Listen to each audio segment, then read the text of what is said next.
আসসালামু আলাইকুম প্রিয় শিক্ষার্থী, আমি মোসাম্মদ নাহিদা ইসলাম, প্রভাষক, সমাজকর্ম বিভাগ, সরকারি বাংলা কলেজ, ঢাকা। আজকে সমাজকর্মের আমরা দ্বিতীয় পত্র পড়ব।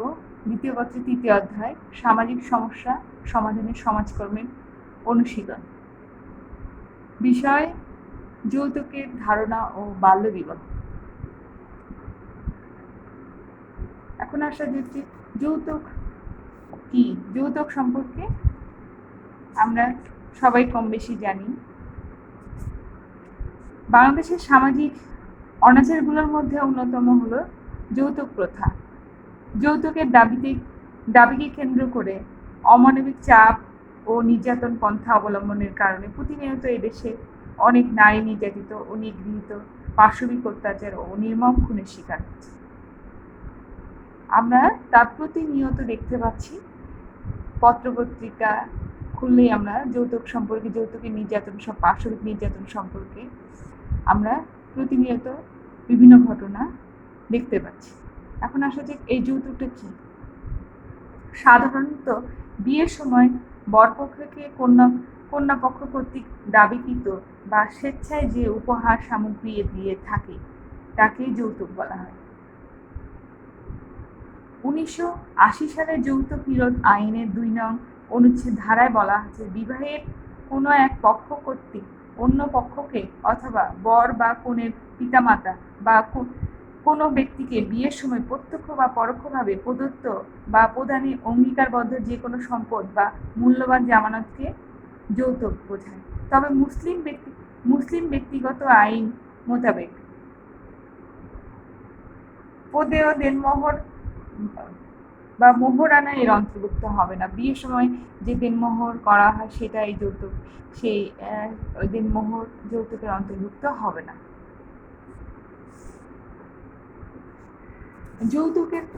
যৌতুক সম্পর্কে আমরা মোটামুটি একটা ধারণা, বিভিন্ন ম্যাক্স ড্যাডিস বলেন যৌতুক হলো সেই সম্পদ যা বিবাহের সময় ব্যক্তি তার স্ত্রী বা স্ত্রীর পরিবার থেকে পেয়ে থাকে। যৌতুক প্রথা এক সময়ে পণ প্রথা হিসেবে প্রচলিত ছিল। সময়ের আবর্তনে এটি যৌতুক প্রথা হিসেবে প্রচলিত। পণ প্রথার ক্ষেত্রে সাধারণত বরপক্ষ কর্তৃক কনে পক্ষকে পণ প্রদান করত। তবে এখন অধিকাংশ ক্ষেত্রে কনের পক্ষ বরপক্ষকে যৌতুক প্রদান করে থাকে। সাধারণভাবে আমরা বলতে পারি যে বিবাহের সময় অথবা আগে বা পরে বরপক্ষকে সন্তুষ্ট করার জন্য কনে পক্ষ কর্তৃক স্বেচ্ছায় বা অনিচ্ছায় বস্তুগত সম্পত্তি বা মূল্যবান জামানত প্রত্যক্ষ বা পরোক্ষভাবে প্রদান করা, এই রেওয়াজকে যৌতুক বলা হয়। যৌতুক সম্পর্কে জানলাম, যৌতুকের সংজ্ঞা পড়লাম। এখন আমরা যৌতুক কি কি কারণে যৌতুক মানুষ প্রদান করে থাকে এখন সেটা পড়ব। যৌতুকের কারণগুলো আমরা যে যৌতুক প্রথায় দেশে সুদূর অতীতকাল থেকে প্রবহমান। সাধারণত হিন্দু ধর্মে বিয়ের সময় প্রচুর পরিমাণে যৌতুক প্রদানের ব্যবস্থা রয়েছে। এছাড়া ইসলাম ধর্মে উপঢৌকন প্রথা কালক্রমে আজকে যৌতুক নামক সামাজিক অনাচারের সৃষ্টি করেছে।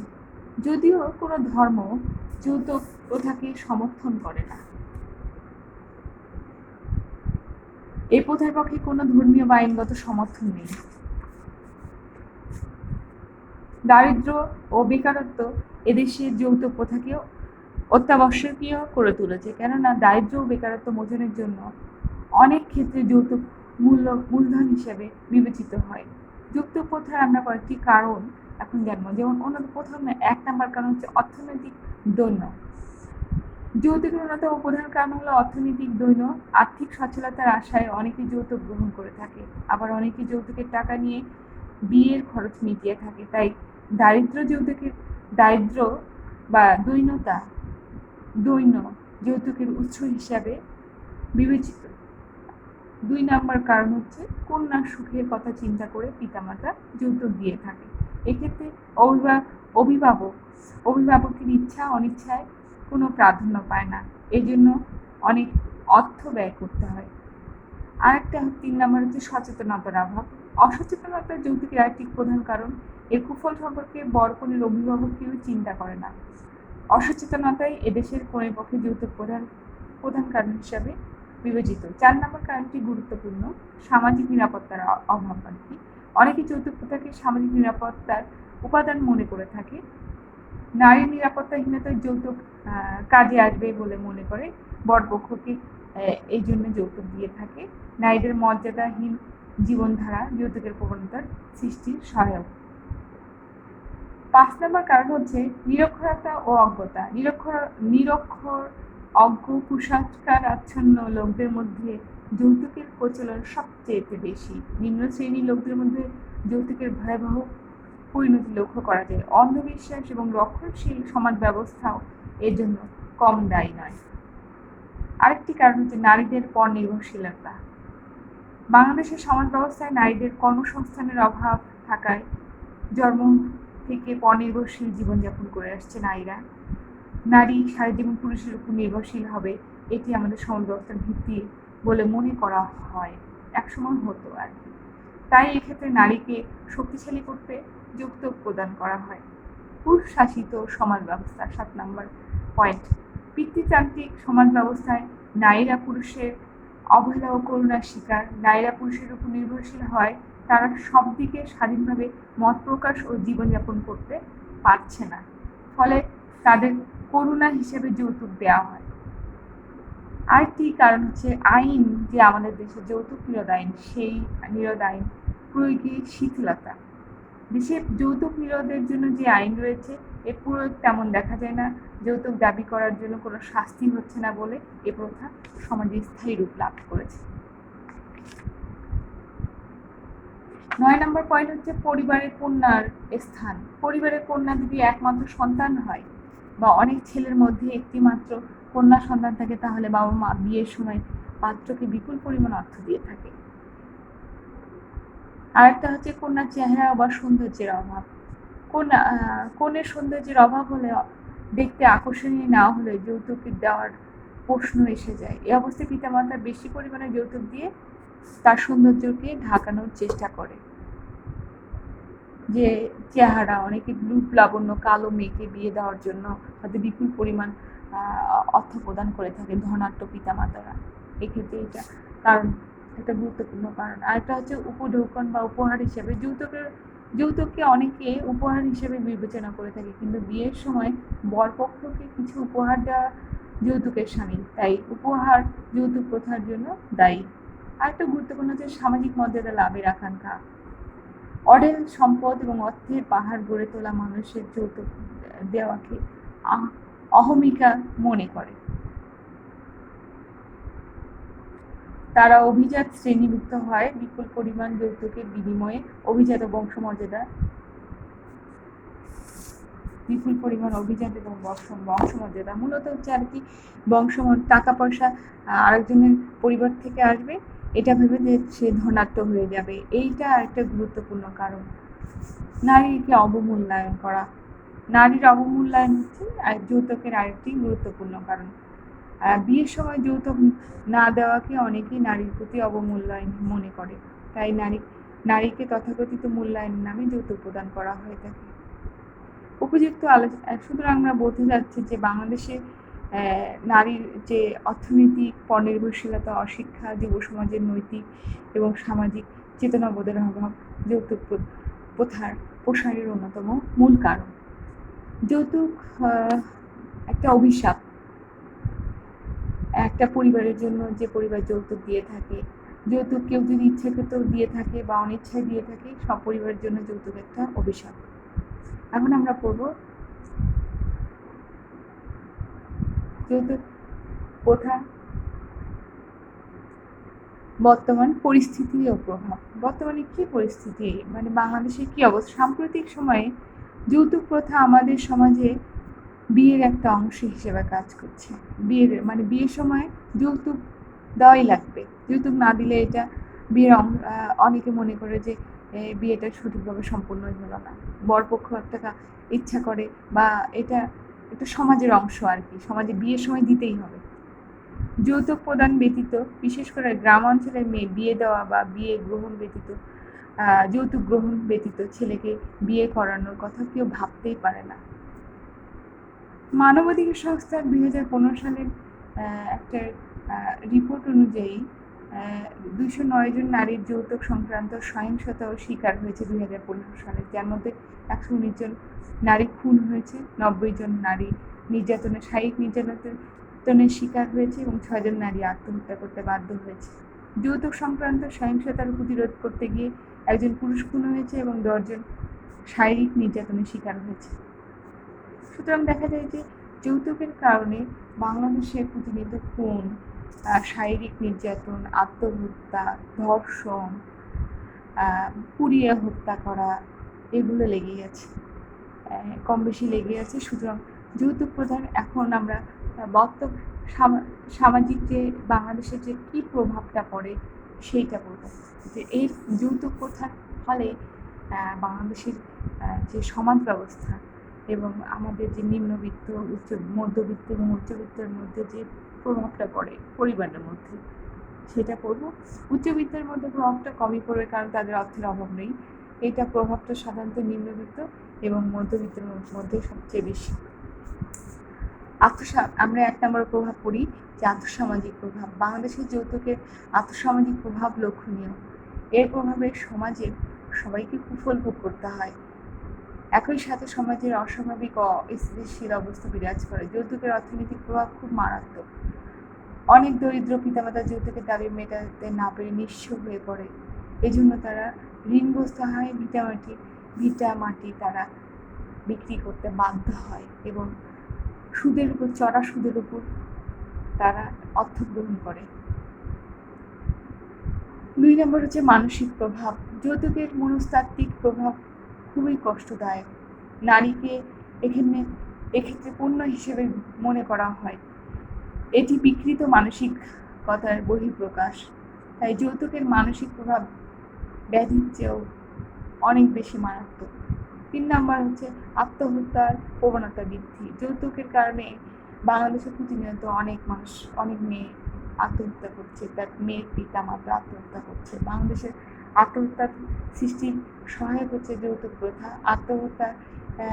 আত্মহত্যার প্রবণতার বেশিরভাগই যৌতুকের ফলশ্রুতি। আত্মহত্যার পেছনে যৌতুক সংক্রান্ত কলহ দায়ী। যৌতুকের পরিণতিতে নারীরা আত্মহত্যার পথ বেছে নেয়। নারী নির্যাতন বৃদ্ধি। নারী নির্যাতনের অন্যতম প্রধান কারণ হচ্ছে যৌতুক প্রথা।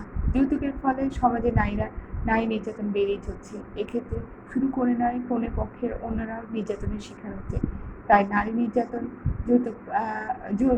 যৌতুকের প্রতিক্রিয়ার কুফল। অসঙ্গতিপূর্ণ বিয়ে 5 নম্বর কারণ।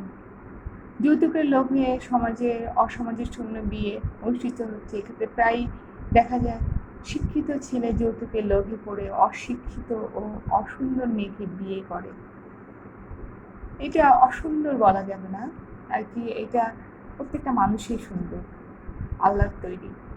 এই অসুন্দর বলা অসামঞ্জস্য সবচেয়ে বলাটাই পারফেক্ট, যে এক শিক্ষিত একটা যুবক কম শিক্ষিত একটা ধনাঢ্য পরিবারে বিয়ে করছে যে এই যৌতুকের লোভে। বর কনের মধ্যে কোনো সামঞ্জস্যতা নেই। এটি পরবর্তীতে দাম্পত্য কলহ বৃদ্ধিতে সহায়তা করে। 6 নম্বর হচ্ছে স্বাভাবিক জীবনযাপন ব্যাহত। যৌতুক প্রথা মানুষের স্বাভাবিক জীবনযাপনকে ব্যাহত করে। এর ফলে পারিবারিক শান্তি নষ্ট হয়। সমাজে অগ্রগতি উন্নয়নের অন্যতম একটি বাধা। নারীর মর্যাদার হ্রাস 7 নম্বর। যৌতুক নারীর অধিকার হরণ এবং মর্যাদাকে হ্রাস করে থাকে। কনে পক্ষ থেকে যৌতুক দেওয়ার ফলে নারীর প্রতি এক্ষেত্রে বৈষম্যমূলক আচরণ করা হয়। কনের অভিভাবকের জন্য এটি একটি প্রচণ্ড মানসিক চাপ সৃষ্টি হয়। আরেকটা কারণ হচ্ছে বাল্যবিবাহ, বহুবিবাহ। 8টা প্রভাব। যৌতুকের লোভে ছেলেরা অল্প বয়স্ক মেয়েকে বিয়ে দিয়ে থাকে এবং পিতামাতা মনে করে যে শিক্ষিত এবং ভালো চাকরিজীবী ব্যবসায়ী, স্যাটেল ব্যবসায়ীকে তার মেয়েকে বিয়ে দেওয়ার জন্য যারা অনেক অর্থ রয়েছে তারা প্রচুর অর্থ দিয়ে তাদের সাথে বিয়ে দেয়। কনে পক্ষের বিয়ে দেয়। মেয়েদেরও পিতামাতাও যৌতুকের ভয়ে অল্প বয়সে বিয়ে দিয়ে দেয়। দিতে চায়। অন্যদিকে যৌতুকের লোভে অনেক পুরুষ একাধিক বিয়ে করে থাকে। এর ফলে যৌতুক বাল্যবিবাহ বহু বিবাহকে উৎসাহিত করে। ঘুষ এবং দুর্নীতি। যৌতুকের টাকা জোগান করতে যেয়ে অনেক পিতা মাতাকে বাধ্য হয়ে ঘুষ এবং দুর্নীতির আশ্রয় গ্রহণ করতে হয়েছে। অনেকে ভিক্ষাবৃত্তি করে যৌতুকের টাকা মিটিয়ে থাকে, ফলে সমাজে অবৈধ কাজের পরিমাণ বৃদ্ধি পায়। এটা একটা খুব দুঃখজনক ব্যাপার। ঘুষ এবং দুর্নীতিটা মনুষ্যত্বের বিকাশ বাধাগ্রস্ত হয়। যৌতুক মানুষের মনুষ্যত্ব ও মানসিকতা বোধকে বাধাগ্রস্ত করে। এসবের অনুপস্থিতির ফলে সমাজে অবৈধ কর্মকাণ্ড প্রসার লাভ করে, ফলে নারীরা নির্যাতনের শিকার হয়। দাম্পত্য কলহ ও বিবাহ বিচ্ছেদের অন্যতম প্রধান কারণ হচ্ছে যৌতুক প্রথা। যৌতুকের টাকা মেটাতে না পেরে স্বামী স্ত্রীর মধ্যে প্রতিনিয়ত দাম্পত্য কলহ সৃষ্টি হয় এবং যার একটা চরম পর্যায়ে যে বিবাহ বিচ্ছেদ হয়। এটি দুঃখজনক। তারপর নারী উন্নয়নের অন্যতম একটি অন্তরায়। যৌতুকের প্রথা এদেশে নারীদের উন্নয়নের গতিকে থামিয়ে দেয়। নারীর ক্ষমতায়নের এটি একটি বাধা হয়ে দাঁড়ায়। এটি নারী নেতৃত্ব প্রতিষ্ঠা ও নারীর উন্নয়নের অন্যতম প্রতিপক্ষ হিসেবে কাজ করছে। সুতরাং আলোচনা থেকে মোটামুটি আমরা বুঝতে পারছি যে যৌতুক মূলত অর্থনৈতিক সমস্যা হলেও এর প্রভাব ব্যাপক এবং বিস্তৃত। যৌতুক প্রথা একদিকে যেমন নারীকে পিছিয়ে নিয়ে যাচ্ছে, তেমনি আমাদের দেশে প্রচলিত সামাজিক মূল্যবোধ যৌতুক প্রথাকে উৎসাহিত করছে। আমাদের সমাজে এখনো জন্মের পর মেয়েকে শিক্ষা দেওয়া হয় যে বিয়ের পর স্বামী নারীর সবকিছু, আর এই কারণে পুরুষশাসিত সমাজে এই প্রথা আমূল গেড়ে বসেছে, মানে শিকড় গেড়ে বসেছে, যা নারীর পরিবার, নারী তথা সমগ্র সমাজের জন্য অত্যন্ত ক্ষতির কারণ হয়ে দাঁড়িয়েছে। আর এই যৌতুক প্রথা নিরোধে আর কি আমাদের যদি একটা আইন রয়েছে, এই আইনটা যথাযথ প্রয়োগ করতে হবে। এখন আমরা বলবো যে সমাজকর্মীরা কিভাবে যৌতুক প্রথা দূরীকরণে ভূমিকা রাখতে পারে।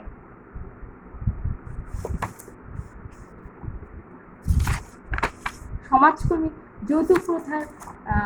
যৌতুক প্রথার মোকাবেলায় সমাজকর্মীর ভূমিকা গুরুত্বপূর্ণ। সমাজকর্মী এই সমস্যা মোকাবেলায় গবেষক, উদ্বুদ্ধকারী, আন্দোলন কর্মী বিভিন্ন ভূমিকা অবতীর্ণ হতে পারে। যেমন গবেষকের কি কাজ হতে পারে?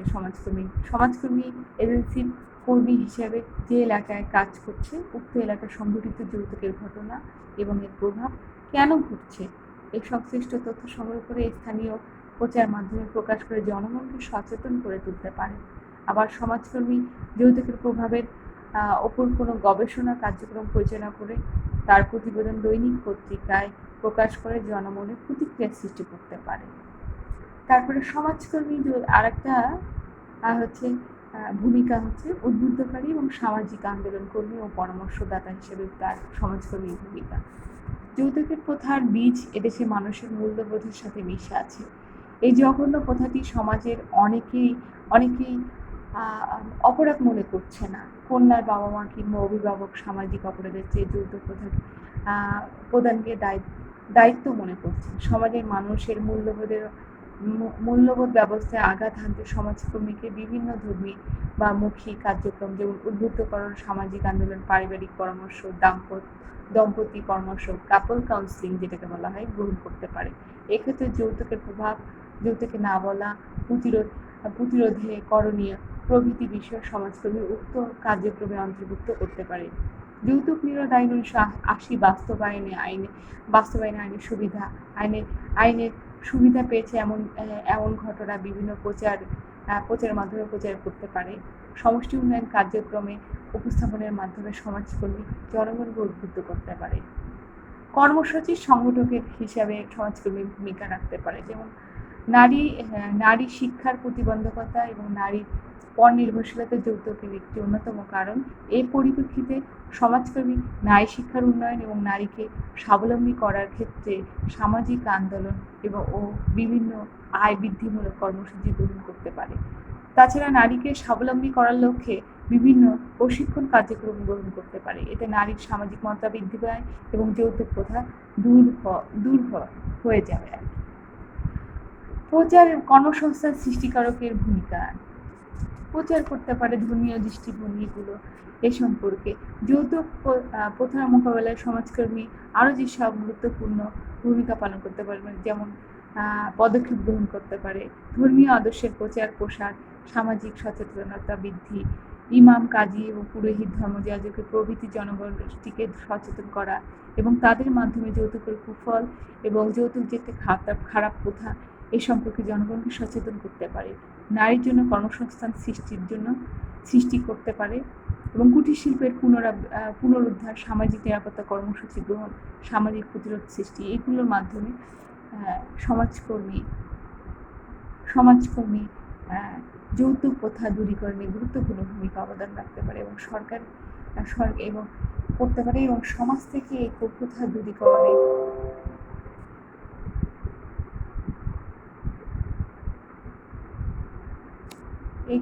সমাজ থেকে এই কুপ্রথা যদি দূর না করা যায়, তাহলে আরও মৃত্যু আমাদেরকে দেখতে হবে, আরও আত্মহত্যা, আরও ধর্ষণ, আরও আগুন দিয়ে পোড়া হত্যা, অনেক নারীকে এরকম প্রতিনিয়ত আমাদের পেপার পত্রিকায় এসব ঘটনা সাক্ষী হতে হবে, দেখতে হবে। আর কোনো মা বোন যৌতুকের করাল যে নিষ্ঠুর নির্যাতনের জন্য শিকার না হয়, সেই জন্য আমরা সমাজকর্মী এবং সমাজের সকল মানুষকে এগিয়ে আসতে হবে এবং যৌতুক নিরোধ আইন 1980 সাল যে এটি বাস্তবায়ন করতে হবে এবং সকলকে যৌতুককে না বলতে হবে। Thank you. এখন আমি পড়াবো আজকে আরেকটি গুরুত্বপূর্ণ বিষয় হচ্ছে বাল্যবিবাহ। বাল্যবিবাহর ধারণা, কারণ, পরিস্থিতি, প্রভাব। বাল্যবিবাহ মানে হচ্ছে, তোমরা জানো যে বাল্যবিবাহ আমাদের সমাজ ব্যবস্থার দীর্ঘকালীন একটি সমস্যা।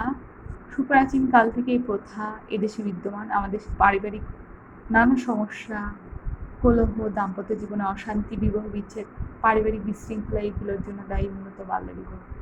বাল্যবিবাহ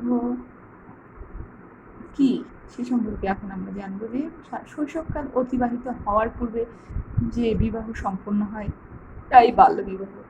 আইনগত দিক থেকে বলা যায়, প্রত্যেকটি দেশ আইন দ্বারা ছেলে মেয়েদের বিয়ের বয়স নির্ধারণ করে দেয়। আইনের বিধান দ্বারা নির্ধারিত বয়সের পূর্বে বিয়েকে বাল্যবিবাহ বলা হয়।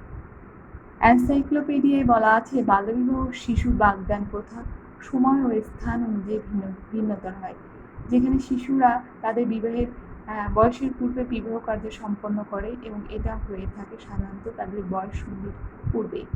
18 বছর বয়সের পূর্বে আমাদের দেশের আইন অনুযায়ী নারীদের 18 এবং পুরুষের 21। 18 বছর বয়সের পূর্বে যে কোনো বিবাহকে বাল্যবিবাহ বলা হয়। এক্ষেত্রে নারীকে তার দৈহিক, শারীরবৃত্তিক এবং মানসিক পরিস্থিতির পূর্বে বৈবাহিক এবং সন্তান গ্রহণের দায়িত্ব নিতে হয়। সুতরাং বলা যায় যে বয়ঃসন্ধি কাল অতিক্রম করার পূর্বে যে বিবাহ সম্পাদিত হয় তাই বাল্যবিবাহ।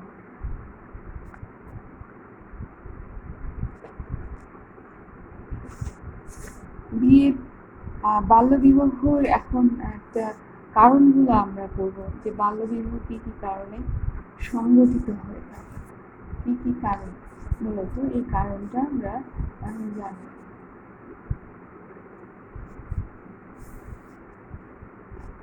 আমরা বাল্যবিবাহ মূলত একটি সামাজিক বিষবৃক্ষের মতো। সমাজ জীবনে এই বিষবৃক্ষ শেকড় ছড়ানোর পেছনে বহু কারণ রয়েছে। এই সমস্যাটির মূল শেকড়টি প্রথিত রয়েছে দারিদ্রতা এবং অসচ্ছলতা, এটি একটি প্রধান কারণ। আমাদের গ্রামীণ সমাজ জীবনে দেখা যায় দরিদ্র পিতামাতা তার কন্যা সন্তানের জীবনযাপনে ব্যয়ভার বহন করতে অপারগ হয়ে অপারগ হয়ে মেয়েদেরকে শ্বশুরবাড়িতে পাঠায় আর কি, বিয়ে দিয়ে থাকে। ফলে বরের পিতা সস্তায় বিশ্বস্ত দাসী পেয়ে থাকে। এগুলো যে আরেকটা, এটা মূলত প্রথম দেখা যাচ্ছে যে দারিদ্রতা এবং অসচ্ছলতা বাল্যবিবাহের প্রধান কারণ। তারপর আরেকটি হচ্ছে সামাজিক নিরাপত্তার অভাব, বাল্যবিবাহের আরেকটি কারণ। বিশেষ করে মেয়ে হলে চারিদিকে বকা টাইপের উৎপাতে অতিষ্ঠ হয়ে মেয়েকে বিয়ে দিতে বাধ্য হয় পিতামাতারা। আরেকটি গুরুত্বপূর্ণ কারণ হচ্ছে যে বাল্যবিবাহের অনেকগুলো কারণ, পিতামাতার শিক্ষার অভাব, নিরক্ষরতা, অসচেতনতা, এগুলো এইগুলো হচ্ছে বাল্যবিবাহের আর এক গুরুত্বপূর্ণ কারণ। বাল্যবিবাহের আরেকটি গুরুত্বপূর্ণ কারণ যে যৌতুক, কম বয়সে তাড়াতাড়ি বিয়ে দিতে হবে, মেয়ের বিয়ের বয়স চলে যাচ্ছে। এটা কম বয়সে একটা মানুষের একটা টেন্ডেন্সি মানসিকভাবে সেট হয়ে থাকে। সাধারণত আমরা দেখেছি যে বাল্যবিবাহটা আমাদের দেশে গ্রামাঞ্চলে এবং নিম্নবিত্ত এদের মধ্যে বেশি প্রচলিত রয়েছে। যারা শিক্ষার অভাব, এটা একটা বলবো যে শিক্ষার অভাব, অসচেতনতা, ওই যে আমরা অসচেতনতা, শিক্ষার অভাব, এগুলো বাল্যবিবাহের আরেকটি গুরুত্বপূর্ণ কারণ। বাল্যবিবাহের এখন বাল্যবিবাহ, নারী শিক্ষার স্বল্পতা বাল্যবিবাহের অন্যতম প্রধান কারণ। আবার হচ্ছে কন্যার, ওই যে একটু আগে বললাম অসচ্ছলতার মধ্যে তো ওটাই প্রধান কারণ। তারপরে নিরক্ষরতা, তারপরে হচ্ছে অসচেতনতা, তারপরে পিতামাতাকে বা কন্যা সন্তানকে বোঝা হিসেবে মনে করে অনেক পরিবারের, অশিক্ষিত পরিবারগুলো, যে তাকে দ্রুত বিয়ে দিলেই তার এই বোঝা থেকে মুক্ত হতে পারবে। এই জন্য আরেকটা হচ্ছে ওই যে বখাটেদের উৎপাত। একটা বাচ্চা একটা নর্মাল একটা বয়সন্ধিকালে আসলেই তাদের অনেক আশেপাশে লোকদের থেকে বিয়ের প্রস্তাব আসা শুরু করে দেয়, তখন বাধ্য হয়ে অনেক পিতামাতা তাকে বিয়ে দিতে বাধ্য হয়। এখন আরেকটা গুরুত্বপূর্ণ মনে করছি সিনেমায়, যেসব টিভি সিনেমায় বিয়ে আমরা ওপেনলি অনেক কিছু দেখায়, এগুলো কারণে দেখা যাচ্ছে ছেলেমেয়েরা নিজেরা বিয়ে করে ফেলছে বয়সন্ধির পূর্বেই। শুধু পিতামাতাই দিচ্ছে না, দেখা যাচ্ছে ছেলেমেয়েরা নিজেরা পালাই গিয়ে বিয়ে করছে, এটাও একটা অন্যতম কারণ। এখন আমরা বলবো যে বাল্যবিবাহের পরিস্থিতিটা কিরকম বাংলাদেশে, বাল্যবিবাহের ফলে কি হচ্ছে। বাংলাদেশে বিশ্বের বাল্যবিবাহ প্রবণ দেশগুলির অন্যতম। ইউনিসেফ পরিচালিত ডেমোগ্রাফিক হেলথ সার্ভে 2014 অনুযায়ী বাংলাদেশের 59% নারী বিবাহ হয় 18 বছর পূর্বে, এর মধ্যে 1/3 বিবাহ হয় 15 বছরের পূর্বে। শহর এলাকায় এর হার 48% এবং গ্রামীণ এলাকায় এর হার 70%। জাতিসংঘের ওয়ার্ল্ড ফার্টিলিটি রিপোর্ট 2006 অনুযায়ী বাংলাদেশের নারীদের 48% বিবাহ এবং বিবাহ বিচ্ছেদ বা বৈধব্য গ্রহণ করে 15 থেকে 19 বছরের মধ্যে। যদিও 1961 সালের মুসলিম পারিবারিক আইনে মেয়ের বিয়ের বয়স 18 নির্ধারণ করা হয়েছে, তথাপি বাল্যবিবাহ প্রবণতার হার অন্যান্য সকল সামাজিক সমস্যাকে হার মানায়। ডেমোগ্রাফিক হেলথ সার্ভে 2014 অনুযায়ী বাংলাদেশের 20 থেকে 49 বছর বয়সী নারীদের 59% বিবাহ সম্পন্ন হয় 18 বছরের পূর্বেই। সুতরাং দেখা যাচ্ছে যে বাংলাদেশের পরিস্থিতি মোটামুটি ভয়াবহই। কিন্তু বর্তমান সরকার কিন্তু বাল্যবিবাহ দূরীকরণে কঠোর পদক্ষেপ গ্রহণ করছে। বাল্যবিবাহের প্রভাবটা এখন কীরকম হয় আমরা এখন সেটা জানবো। এর ফলে বাল্যবিবাহের ফলে কী কী প্রভাব পড়ে নেবে।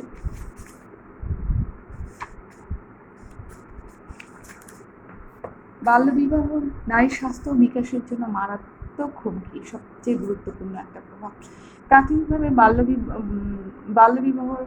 বাল্যবধূদের মধ্যে সন্তান গ্রহণের তীব্র আকাঙ্ক্ষা ও চাপ থাকে, কারণ এই কারণে দেখা যায় যে অধিকাংশ ক্ষেত্রে বিবাহের এক বছরের মধ্যে অধিকাংশ মহিলাই প্রথম সন্তান ধারণ করে। ডেমোগ্রাফিক হেলথ সার্ভে 2014 অনুযায়ী বিবাহিত মহিলাদের 48% 15 বছর থেকে 19 বছরের মধ্যে প্রথম সন্তানের মা হয় অথবা গর্ভধারণ করে থাকে। এই সকল মহিলা অধিকাংশ ক্ষেত্রে স্বাস্থ্য ঝুঁকির মধ্যে থাকে।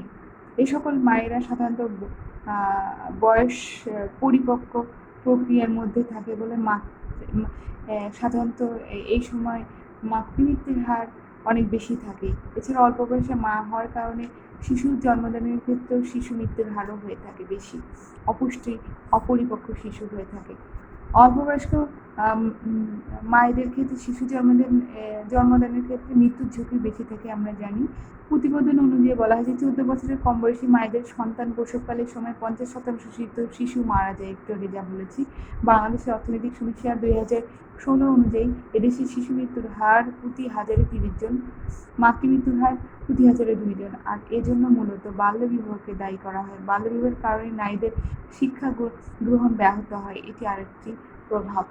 সাংসারিক জীবনের কার্যক্রমে জড়িয়ে পড়া এবং সন্তান ধারণের জন্য শিক্ষা কার্যক্রম থেকে তারা বিচ্ছিন্ন হয়ে পড়ে। এক প্রতিবেদনে বলা হয়েছে যে ক্রনিক পভার্টি রিসার্চ সেন্টার 2010 সালে প্রতিবেদন করেন। তাতে বলা হয়েছে 13 থেকে 15 বছর বয়সী বিবাহিত মহিলাদের স্কুল ঝরে পড়ার হার 29 থেকে 14%। আবার 16 থেকে 19 বছর বয়সী ক্ষেত্রে এই হার 72%। অর্থনৈতিকভাবে নারীরা পরনির্ভরশীল, তার স্বাধীনতা বা ক্ষমতা তাদের থাকে না। এরই সুযোগ তাদের উপর নেমে আসে নানা রকম অত্যাচার, নির্যাতন, দাম্পত্য কলহ, বিবাহ বিচ্ছেদ, আত্মহত্যা, এসিড নিক্ষেপ সহ নানা রকম পারিবারিক সমস্যাগুলোর জন্য মূলত এই বাল্যবিবাহই দায়ী। এখন আমরা বাল্যবিবাহ দূরীকরণের সমাজকর্মীর ভূমিকা করব, যে সমাজকর্মী বাল্যবিবাহ দূরীকরণে কি ভূমিকা পালন করতে পারে। সমাজকর্মী এক্ষেত্রে আন্দোলনকারী, উদ্বুদ্ধকারী এবং কর্মসূচি প্রণয়নকারী ভূমিকা পালন করতে পারে। যেমন বাল্যবিবাহ মোকাবেলায় সমাজকর্মী ভূমিকা বিভিন্ন রকম। বাল্যবিবাহ প্রতিরোধের প্রয়োজনে ব্যাপক সামাজিক আন্দোলন গড়ে তুলতে পারে। এক্ষেত্রে সমাজকর্মী সমাজের মানুষকে সচেতন করে, বিভিন্ন পেশাজীবী মানুষকে ঐক্যবদ্ধভাবে কাজ করতে উদ্বুদ্ধ করে।